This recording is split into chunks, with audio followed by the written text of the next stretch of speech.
அனைவருக்கும் வணக்கம். தை மாதம்னாலே அது மிகவும் விசேஷமான மாதம். அதிலேயும் தை மாதத்தில் வருகின்ற வெள்ளிக்கிழமை மிகவும் சிறப்பானது. ஆடி மாதத்தில் வருகின்ற வெள்ளிக்கிழமையைப் போலவே தை மாதத்தில் வருகின்ற வெள்ளிக்கிழமையும் மிகவும் சிறப்பு வாய்ந்த நாளாகும். அத்தகைய சிறப்பு வாய்ந்த தை மாதத்தில் வருகின்ற வெள்ளிக்கிழமையில் மகாலட்சுமி தாயாருக்கு உப்பு தீபம் ஏற்றி வழிபட்டால் நமக்கு வேண்டியது கிடைக்கும். அத்தகைய சிறப்பு வாய்ந்த உப்பு தீபம் ஏற்றும் முறை பற்றியும் நிலைவாசலில் எலுமிச்சம்பழம் வைப்பதால் ஏற்படும் நன்மைகள் பற்றியும் இந்த பதிவில் பார்க்கலாம். உப்பு தீபம் ஏற்றுவதற்கு நீங்க உங்க பூஜை அறை எல்லாமே கிளீன் பண்ணிட்டு சாமி போட்டோக்கெல்லாம் மஞ்சள் குங்குமம் இட்டுட்டு நீங்க உப்பு தீபம் ஏற்றணும். உங்ககிட்ட மகாலட்சுமி தாயாருடைய புகைப்படம் தனியா இருந்துச்சு அப்படின்னா அது வச்சு நீங்க உப்பு தீபம் ஏற்றிக்கலாம். இல்லை அப்படின்னா இந்த மாதிரி 5 புகைப்படங்கள் எல்லார் வீட்லயுமே இருக்கு. இதை வைத்தும் கூட நீங்க உப்பு தீபம் ஏற்றலாம். உப்பு தீபம் ஏற்றுவதற்கு உங்களுக்கு 3 அகல் விளக்குகள் தேவை. ஒண்ணு இந்த மாதிரி பெரிய அகல் விளக்கு. அடுத்து 2வது 2 சிறிய அகல் விளக்கு எடுத்துக்கணும். இந்த அகல் விளக்குல நம்ம ஃபுல்லாவே மஞ்சள் தடவணும். மஞ்சள்ல தண்ணி ஊத்தி தடவுவதை விட நம்ம பன்னீரையும் மஞ்சளையும் கலந்து நாம இந்த அகல் விளக்குல தடவணும் அப்படின்னா அது மிகவும் வாசனையானதாக இருக்கும்.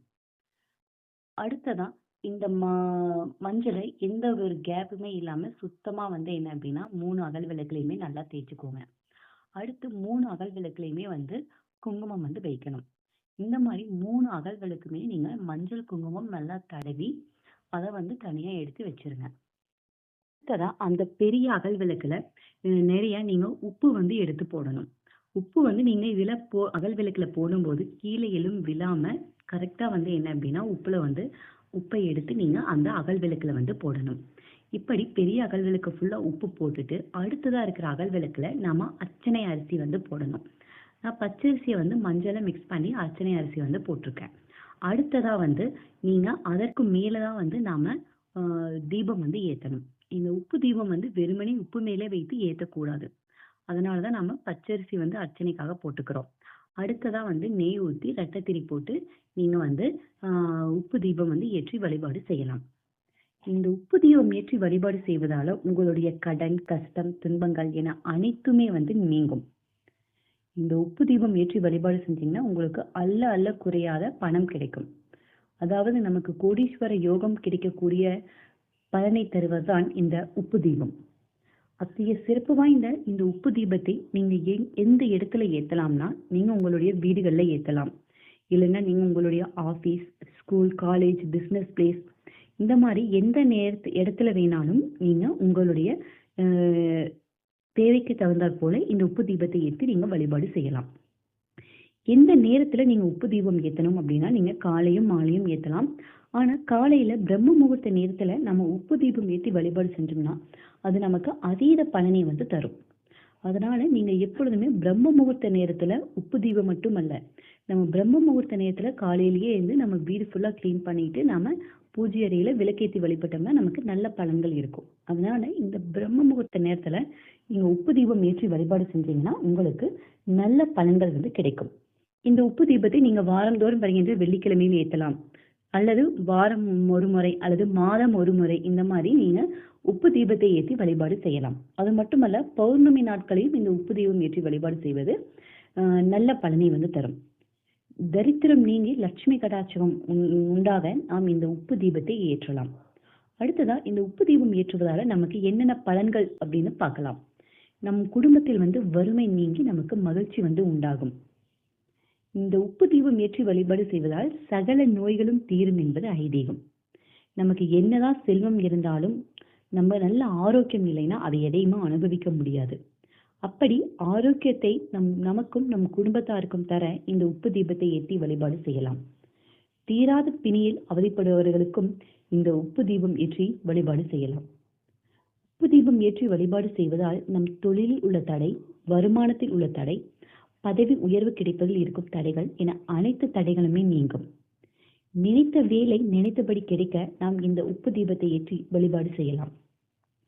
நம் மனதில் நினைத்த விஷயம் தடைப்பட்டு கொண்டே இருக்கும்போது இந்த உப்பு தீபத்தை ஏற்றி வழிபாடு செய்தால் நம் மனதில் நினைத்த விஷயம் நிச்சயமாக நடக்கும். நாம் சம்பாதிக்கிற பணம் நமக்கு ஏதாவது ஒரு வழியில தேவையில்லாத செலவுகளை கொடுத்து கொண்டே இருக்கும். அந்த மாதிரி தேவையில்லாத செலவுகளை எல்லாம் இந்த உப்பு தீபம் ஏற்றி வழிபாடு செஞ்சீங்கன்னா அது வந்து கட்டுப்படுத்தும்.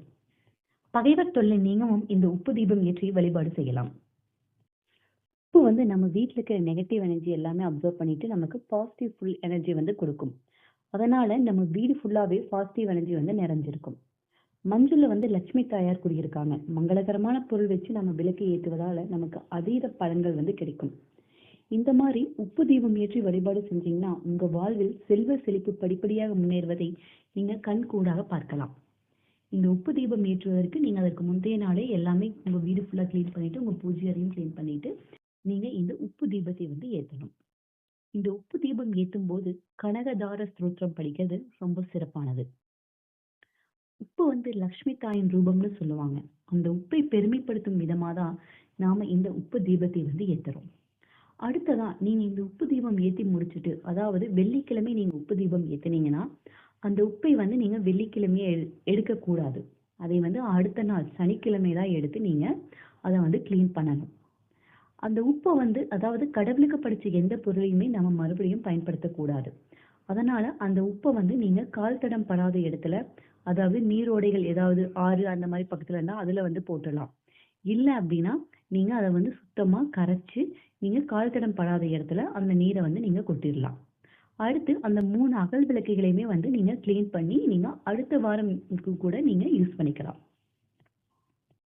அடுத்ததான் நிலைவாசல்ல மஞ்சள் குங்குமம் எலுமிச்சை மரத்தில் கலந்து வைக்கிறதால நமக்கு அதீத நன்மைகள் வந்து கிடைக்கும். பொதுவா கண் திருஷ்டி நீங்கணும் அப்படின்னு மட்டும்தான் இந்த உப்பு தீபத்தை வைப்பதா சொல்லுவாங்க. ஆனா அதாவது இந்த மஞ்சள் குங்குமம் வைப்பதா சொல்லுவாங்க. ஆனா அது மட்டுமல்ல, கண் திருஷ்டி மட்டுமல்ல, நம் வீட்டில் நமக்கு நல்லது நடக்கவும் இந்த எலுமிச்சம்பழத்தை நீங்க வந்து நிலைவாசல வந்து வைக்கணும். ஒரு எலுமிச்சம்பழம் எடுத்து அதை 2ஆ கட் பண்ணிட்டு ஒரு சைடு ஃபுல்லா மஞ்சள் தடவி இன்னொரு சைடு ஃபுல்லா நீங்க குங்குமம் தடவி அதை நிலைவாசலுடைய 2 சைடும் வைக்கணும். இப்படி வச்சதுக்கு இதை வந்து நீங்க வாரத்துக்கு வெள்ளிக்கிழமை வைக்கிறீங்க அப்படின்னா இதை செவ்வாய்க்கிழமை வந்து அது வாடிடுச்சு அப்படின்னா நீங்க அதை மாத்திக்கலாம். அடுத்த வெள்ளிக்கிழமை நீங்க புதுசா வச்சுக்கலாம். இல்ல நீங்க செவ்வாய்க்கிழமையும் கூட உங்களுடைய நிலைவாசல்ல நீங்க எலுமிச்சை மரத்தை வந்து வைக்கலாம்.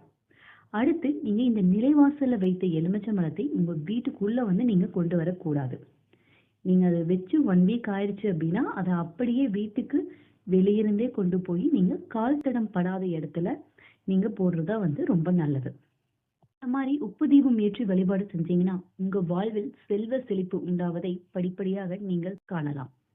இந்த வீடியோ பிடிச்சிருந்தா லைக் அண்ட் சப்ஸ்கிரைப் பண்ணிக்கோங்க. தேங்க்ஸ் ஃபார் வாட்சிங்.